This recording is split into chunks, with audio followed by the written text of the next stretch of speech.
And action! So this is roll camera. Hey boardies, welcome to AmassGames. My name is Simon. This is how to set up, play and view this cooperative board game for 1 to 4 players, although you can play with 5 to 6 players, but just make sure everybody gets involved. There are enough player boards for that amount of players. That thing flying off is a little player aid. You use it per player, and in this case I happen to be the star. I randomly chose this character, and therefore I happen to be playing as this character. Same both sides, it just happened to be which gender you want to play with in this instance. And this is the clapperboard version. This is a second printing. It depends which version you may well have of the game. I will be bringing you the expansion as well, but I'll be doing that in a second video, so please like, subscribe and hit the notification bell to check that out. Already on the channel you can see an unboxing for it.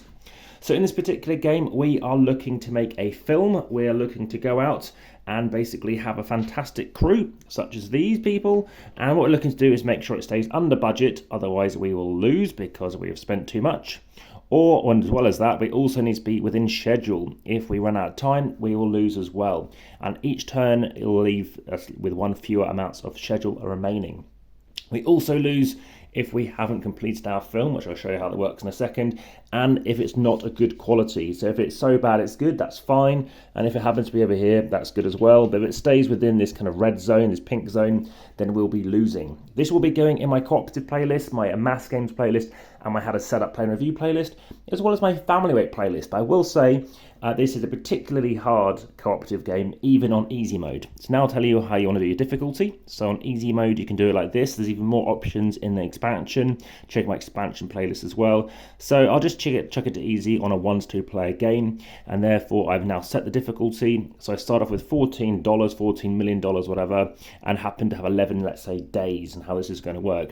So we tell us what we're going to do on our turn. Firstly, we're going to draw a problem. So here is a problem deck. You're going to shuffle these up and reveal the first one. So this one happens to state visual effects are now no longer wild. I'll tell you what that means in a second. I'm leaving this kind of out of shot, don't worry about it too much. The key information is just about visible. We might want to try and roll our 6 dice and try and get rid of this. I'll show you how that works in a second. So first up, we have drawn a problem. Next, we're going to roll those dice. There's a few other things I need to show you about, but let me just show you how this initially is going to work. So we are going to have some scenes. So we're going to shuffle up this deck of cards. This B actually happens to show you that it is for the expansion, which I'll talk to you again about later. So there's 75 cards here. These are the standard deck of cards. Shuffle these up, deal out 3. 1, 2, and 3. And lastly, the other thing we need to bring out is our script. We need to be working on our script to see how well we do. In this case, you're going to shuffle up these cards and get, let's say, this card here, and let's say this one. In this case, we want to get certain kinds of films out. We want a sad film to improve quality. We also want to get some other kinds of films out here. So in this case, we're looking for kind of some shocking films and some like romantic films to get even more quality, which of course is important. Otherwise, we're going to end up with a mediocre film and we're not going to be very happy. We will not win the game. So in this case, this is something to work towards, some things we need to be aware of. Here are those symbols we're seeing, so that's good. We can start working on these ones as well. We're now looking to get these dice to match in these locations, but we can only go on a blue space. We need more set. So in this case, to try and get this one, let's say, knowing this is where it is, let's say, I don't know, it could be here. I might want to try and place this here to try and get these two or something like that. But to do that, I need to build some set.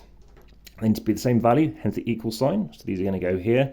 And any questions, do let me know. The comments are best on YouTube. Like, subscribe, and hit the notification bell. As I mentioned, for the B-Movie expansion, any errata, check out the description in YouTube, because this is where everyone else is going to see it. This is where the video is hosted. And in particular, you can check out the podcast where this gets discussed, as well as Instagram for more photos.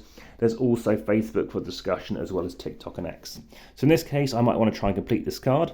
I've now built some set. I can now bring out some painting, which I don't have. What else do I have? I do have a light, which doesn't really work because it's too far away. Or I can kind of flip this. I can't necessarily mirror it. What else do I have available? So I do have, let's say, the drama symbol, but I don't have anything else. Now this is a wild, it's white, which means it's wild, it's visual effects, can be anything. But with this problem, we cannot deal with it. However, I can spend these 2 dice to complete it. So now it is a wild, and now it's resolved. 5 resolutions means we can increase our schedule, or we can basically get $2 more. We will have to be spending $4 to complete this one, but we will get some more time back as well. So in this case, we're going to chuck it in like this. You don't have to lock in dice. It's up to you. But then that kind of ends my turn, and signing dice, we're now clearing off dice. So these are going to come back to the next player, and we're advancing the schedule. So in this case, we're going to notch that down by 1. Now, we haven't talked about what I could be doing on my board. What I could choose to be doing, this is where you can look to your player aid. I can choose to have new sides. I can place one half of the script if I want to try and do that. I can play on a specific dramatic acting die here.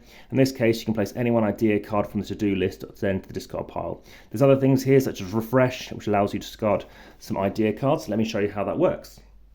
So at the beginning of the game, everybody's going to have 3 cards each. I'll tell you as if we were playing as a, let's say, a 2-player game, as I happen to set up like this. Everybody's going to chuck in a card, and a extra one's going to come in from the deck.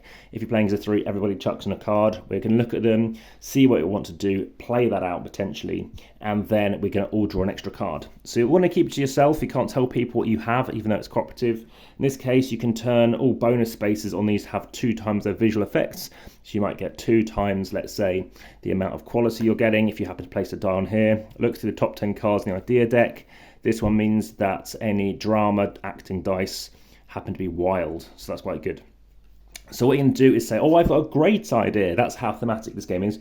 I've got a great idea. So everyone's going to chuck in a card. Whoever happens to be activating it then happens to be revealing it. And then saying, okay, let's look at these 3 options. I still think shuffling is quite good, so we don't know who placed what. And then playing out that card. So you can play out that card. However, you can play an extra card. We'll go here, in which case in a future turn, you can play a die here and any die you like, or pay $1, or you could place it in this location in a future turn. Anyone play a die and a quality is lost or another die is placed there. To then trigger that, that final card is going to go in the discard pile. As you see, some cards let you get cards from the discard pile. There's also problem cards, which remove cards from the to-do pile as well.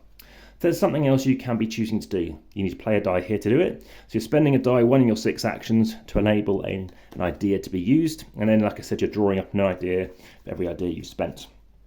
So that's that, more stuff in the expansion as well.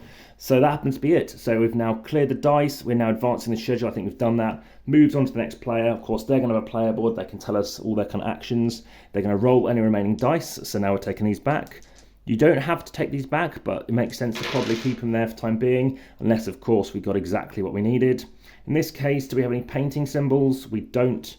We're probably going to need some more set out at this point. Now, where do we want the acting symbol? It doesn't need to be there. So let's place this here. That says only, which means you can only place acting dice there. We can now place out our Pharrell, which I do know is a type of lighting rig you can use. And in this case, we need this, which doesn't work. We could leave this on here, because one thing we hadn't done on our turn was draw a problem. In this case, 1 additional camera required for every scene. So it's a good thing that that isn't important currently, but that is currently a problem. We've got more problems. Once there are 3 problems, you can't draw more problems. That's not a bad problem. But in this case, you might draw an extra card, and you cannot place a die on there if it's already full. So over here, there's nothing we can really do. We could place some ideas. We could leave a die here just in terms of the next turn around. We don't move that away and get it done, because this is now going to move here, which isn't necessarily a problem. Like I said, this is going to take you 2 dice, the same value, to actually resolve it, and then over here too. But the advantage again is you can start working towards getting some money back. So now let's move on to the 3rd turn. So in this case, we're going to spend that. We're going to take this die back, roll again, and let's see what we need. So we do have some matching things again, and let's just bring out, so we're 1 away. We need to put something like this to get ourselves some dollars. This isn't really doing anything for us. Oh, actually, here we go. Anything we like. It's a VFX. It matches here, gets us $1, which goes on this side. And in this case, we have now completed this card. We need to spend $4. So spend $4. I think we're down to 11. We gain a schedule. We've completed the card, which gives us a quality. And now this is going to go out on the top of things. So once upon a time, we've got that happening, okay? And now we're going to keep on going around until all 5 things are completed. We're then going to check to make sure we're outside of this zone. That's important. So you need to kind of work on stuff to do that at the right time. Make sure that by that point we haven't run out of schedule or budget. And of course, see how we do here, because at the end of the game, this might well be kicking in as well. So we need to make sure we've got these things happening. Again, you can mitigate and change it. What do I think of the game? Well, because it is difficult, it does flow, it does have a nice funness to it. We didn't think it was as good as we hoped it would be. I'm not sure why that is. Excellent team, excellent production company, excellent production, lovely pieces, nice etched dice, etc. Good humour, there's some good stuff going on here by Malik and Ray Rampin, the designer, by Keen Bean Studios. I've got other games by them to bring you as well. I know they've got more stuff on the way. Like I said, I've got that award-winning expansion as well. More stuff telling you actually what the film does. This is a linen finish rulebook, obviously a lovely clapperboard box. Clapperboards, you might have heard me mention that the reason why you have a clapperboard is to sync sound with visuals because they are recorded separately. Nice cards, yeah, nice artwork. I believe Malachite is actually the artist as well. So it's yet another artist and designer. If you have any questions, do let me know. It doesn't take too long. As you see, there's not exactly rounds, it's just running around a schedule, but we tend to find we either run out of budget or schedule. Maybe we need to pick more carefully with the characters, which then might limit the amount of characters you need. But there's a lot of variety going on here, and obviously I do know lots of people do enjoy this. There is quite some nice spot finishes on the B-movie one in particular. I will leave this set up and then go jump straight into the B-movie expansion as a separate video. So just Google AmassGames camera or AmassGames, I think, movie will probably bring you to those videos. Thanks for watching, but for now, back to the table.